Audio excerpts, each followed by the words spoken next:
Bienvenue chez l'investisseur, lumière, passion, cotation, chaque jour nouvelle leçon. Rythme de la bourse, battement d'action, là où il y a de l'action.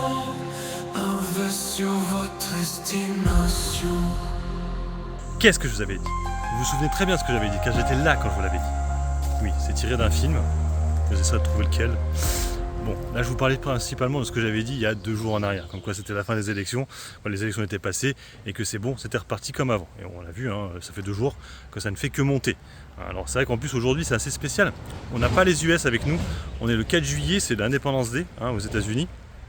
Donc les marchés sont fermés. Je sais plus si c'est 2 jours ou si c'est juste une journée par contre. Je sais pas si demain c'est ouvert. Bon, ce qui n'empêche que notre CAC 40 continue à grimper au moment où je fais la vidéo, c'est toujours pareil.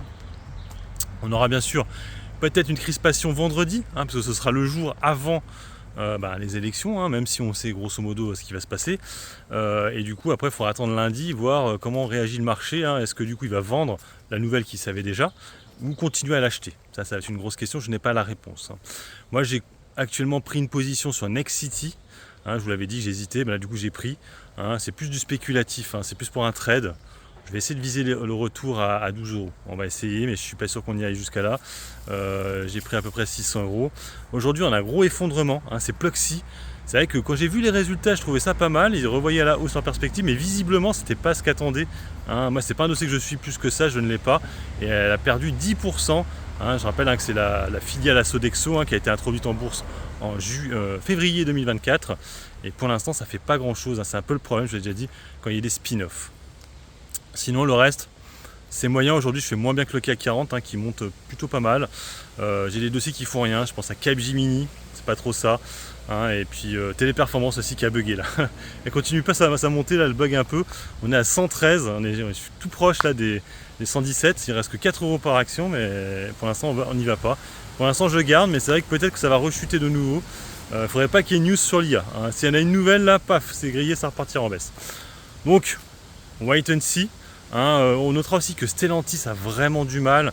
Je reviens rapidement là, sur Stellantis. C'est vrai que le gros problème qu'a Stellantis actuellement, c'est qu'en fait, Carlos Tavares fait un peu les mêmes erreurs qu'a fait Carlos Ghosn à l'époque. C'est-à-dire qu'au début, ça allait très bien.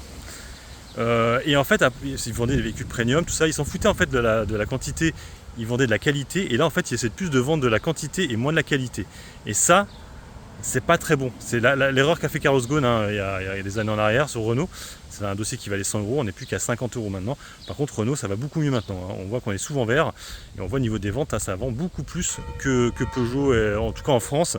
Après, le gros problème qu'il y aura aussi, Stellantis, c'est les États-Unis. C'est leur gros pari. Je sais pas ce que ça va donner. Ils sont quand même en concurrence directe avec Tesla, qui va très bien. Donc bof, je sais pas. Et puis il y a aussi tous les problèmes avec des airbags, les concessions aussi qui posent problème, qui fait que la valeur est un peu conspuée actuellement. On n'est plus qu'à 18 euros alors qu'on était à plus de quasiment à 30 euros juste avant les dividendes. Voilà, bon, sur ce, moi je vous laisse, bon investissement et puis bon trade. Ciao ciao.